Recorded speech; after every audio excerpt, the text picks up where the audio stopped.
salaamullaahi calaykum halkani waa dunida TV qodobada aad ku daawan doontaan warkeenana waxa ah qayb ka hoobiyaal lagu garaacay filla Soomaaliya iyo dawladda Soomaaliya oo jawaab degdeg ah ka bixisay xildhibaanada baarlamaanka Soomaaliya oo si xoog leh u ansixiyay xukuumadda cusub ee Xamse Cabdi Barre qaar ka mid ah xildhibaanada ka soo jeeda maamulka Koonfur Galbeed oo fooda ka dhex abuuray baarlamaanka iyo gacan ka hadal ka dhex dhacay dowladda Itoobiya oo ku fashilantay qorshe ay doonaysay inay uga hortagto xukuumadda cusub ee Xamse Cabdi Barre iyo ra'iisul wasaaraha Soomaaliya Xamse Cabdi Barre oo shaaciyay 11 qodob oo uu dalka ku samata bixin doono qodobadaas iyo qodobo kale toodaasoo ayaad ku daawan doontaan warka dunida TV iyo diyaar garooba haddii ay tahay markii ugu horeysay soo booqato ama subscribe saarto YouTube-kan kala mid noqoto saaxiibada ku xiran mahadsanid anta lagu guda jiray ansixinta golaha wasiirada ayaa hoobiyaal lagu garaacay xarunta madaxtooyada ee Villa Soomaaliya dhowr madaafiic ayaa ku soo dhacday agagaarka xarunta madaxtooyada iyo gudaheeda waxaana la sheegay inay sababeen khasaaro iskugu jiro dhimasho iyo dhaawac ilaa iyo 5 madfac ayaa ku soo hoobtay agagaarka deegaanka xarunta Villa Soomaaliya halkaas oo ay madaxda dawladdu degan yihiin wabiyaashu waxay warar ku sheegayaan inay ku dhaceen xaafado dad rayid ay degan yihiin iyo goobo bannaan oo u dhow madaxtooyada inta la xaqiijiyay dhowr qof ayaa ku geeriyootay halka tiro kaleetana ay ku dhaawacmeen goobjoogayaal ayaa sidoo kale sheegay inay arkayeen ciidamada dawladda oo durbadiba bilaabaya howlgallo ay ku aadayaan goobaha ay isleeyihiin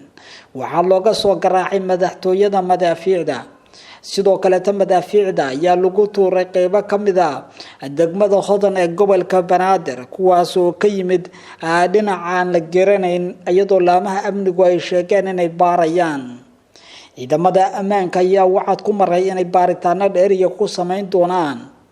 arinta isku dayga ee waageen lagu carqaladeynayo dawladda iyadoo lagu guda jiro ansixinta golaha wasiirada taas oo keentay in madaafiic lagu soo hogaamiyo xarunta Villa Soomaaliya ee hoyga u ah madaxweynaha Jamhuuriyadda Federaalka Soomaaliya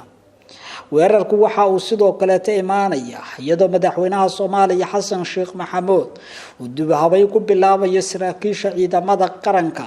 qaybahooda kala duwan isla markaasna uu bilaabay kulamo uu ku doonayo in lagu soo magacaabo xubnaha taliyaasha ciidamada inta badan gobolka Banaadir ayaa laga maqlay dhawaqa hoobiyaasha iyadoo dad badan ay cabsi ka muujiyeen gudoomiyaha degmada Wardhiigle ee gobolka Banaadir Seynab Xaabsi ayaa waxa ay sheegtay in arintan ay u ekeed mid la doonayay in lagu carqaladeeyo nidaamka dawliga iyadoo taxsi u dirtay dadkii ku geeriyooday weerarada madaafiicda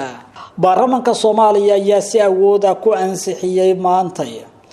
kulankii ay golaha shacabku yeesheen golaha wasiirada xubno laga soo abaabulay maamulka Koonfur Galbeed ayaa booq iyo sawaxan ka dhex bilaabay baarlamaanka golaha shacabka ee Soomaaliya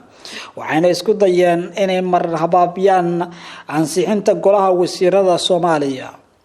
ilaa iyo 7 xubnood oo ka tirsan maamulka Koonfur Galbeed xildhibaanada ka soo jeeda ayaa gacan ka hadal iyo booq ka dhex abuuray gudaha golaha shacabka ee baarlamaanka Soomaaliya mas'uuliyiin ka tirsan madaxda dawladda ayaa ku eedeeyay madaxweynaha maamulka Koonfur Galbeed iyo dawladaha heshiiye inay doonayaan inay qalqal galiyaan nidaamka dawliga gudoomiyaha golaha shacabka ayaa iska diiday qoraal u ekaa in dawladaha heshiiye ay soo abaabuleen kaas oo lagu dalbanayay in codka ansixinta golaha wasiirada qarsoodi laga dhigo taas oo ay dad badan u arkaan in lagu fashilinayo in golahu uu meel maro gudoomiyaha golaha shacabka ayaa si adag u diiday in qorshahaas la meel mariyo asagoo dalbaday in gacantaag lagu ansixiyo xukuumadda waxayna noqotay markii ugu horeysay oo ra'iisul wasaaraha aan laga dhageysan wax warbixin oo ku saabsan qorshihiisa qaranka ee ku aadan xukuumaddiisa iyadoo taas looga baaqsanayo buuqa ay xubnuhu ka dhex bilaabeen ayuu si duuduuba gudoomiyaha golaha shacabka baarlamaanka Soomaaliya Sheekh Aadan Madoobe uu sheegay in ka badan 229 mudane ay ansixiyeen wasiirada cusub ee Soomaaliya golaha wasiirada ayaa laga sugayaa inay dalka samata bixiyaan oo ay qaadaan tillaabooyin horudubyo leh oo dalka lagu samata bixinayo sida sugidda ammaanka, horumarka dhaqaalaha, sare u qaaditaanka shaqo abuurka iyo in dalka Soomaaliya la gaarsiiyo doorashooyin qof iyo cod ah. Ra'iisul Wasaaraha Soomaaliya Xamse Cabdi Barre ayaa soo bandhigay 11 qodob oo muhiim u ah in uu dalka u shaqeeyo isla markaasna uu ka gudbiyo marxaladda adag ee uu dalku ku jiro. Ra'iisul Wasaare Xamse Cabdi Barre ayaa ballan qaaday in qodobada uu wax ka qaban doono isla markaasna uu dadaalka u gali doono in la dhameystiro in ay muhiim u yihiin dowladnimada. qodobada uu soo bandhigay waxaa ka mid ah arrimaha amniga oo ay qayb ka tahay dhameystirka hanaanka amniga qaranka iyo la dagaalanka argagixisada,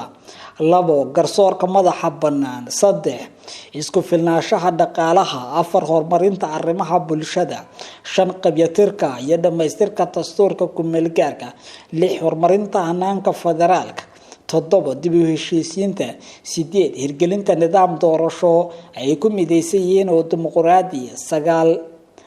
dardargelinta wadahadalada dowladda federaalka iyo Somaliland, 10 maamul wanaag, 11 xoojinta xiriirka caalamiga iyo iyadoo laga duulayo aragtida madaxweynaha ee Soomaaliya heshiisa dunidana la heshiisa.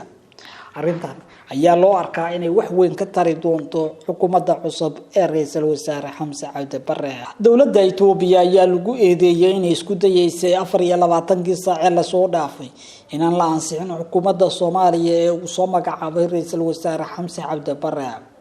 Ilawareedyo muhiim ah ayaa sheegay in Itoobiya ay isku dayday inay dhaqaale ku bixiso baarlamaanku inay diidaan golaha wasiirada. aragtiyo iyo macluumaadyo kala duwan oo la helay ayaa muujinaya in Itoobiya aysan doonayn in dowladda federaalka Soomaaliya ay cagaheeda ku istaagto, taasi beddelkeedana ay doonayso in ay sameyso qalqalgelin xooggan oo ku wajahan dowladda. qorshahan ay soo abaabushay dowladda Itoobiya waxa kala shaqeynaya madaxweynaha maamulka Koonfur Galbeed oo maalmo ka hor gaaray magaalada Addis Ababa. in Itoobiya ay dhaqaale u qaybiso xubno ka tirsan baarlamaanka si ay rabsho u abuuraan waxa lagu tilmaamay faragelinta Itoobiya oo sii kordhaysa. mucaaradka Somaliland ayaa xukuumadda Somaliland u gudbiyay qoraal ay ku dalbanayaan dibadbaxa. wasaaradda arrimaha gudaha Somaliland wasiirkeeda Maxamed Kaahin Axmed iyo xubno ka tirsan golaha wasiirada ayaa maanta qaabilay mas'uuliyiin ka socda xisbiyada mucaaradka ee UCID iyo Wadani, kuwaas oo soo gaarsiiyay qoraal mudaharaad oo ay dalbanayaan xisbiyada mucaaradka. labada xisbi ee mucaaradka ayaa soo gudbiyay wasaaradda arrimaha gudahana u gudbiyay qoraalkooda ay ku dalbanayaan in dibadbaxyo ay ka dhigaan deegaanada Somaliland. dibadbaxyadu waxay salka ku hayaan iyadoo doorashooyinka la filayo inay waqtigooda dhaafaan, iyadoo xukuumaddu ku andacoonayso in la dhisayo ururo siyaasadeed oo la furayo isla markaasna la bedelayo hanaanka guud ee xisbiyada. qaar ka mid ah xubnaha mucaaradka ahi ee gudbiyay warqadda ay ku dalbanayaan dibadbax waxay sheegeen inay rajo ka qabaan in xukuumaddu ay aqbali doonto dibadbaxa nabdoon. warka ka daawanaysan Dunida TV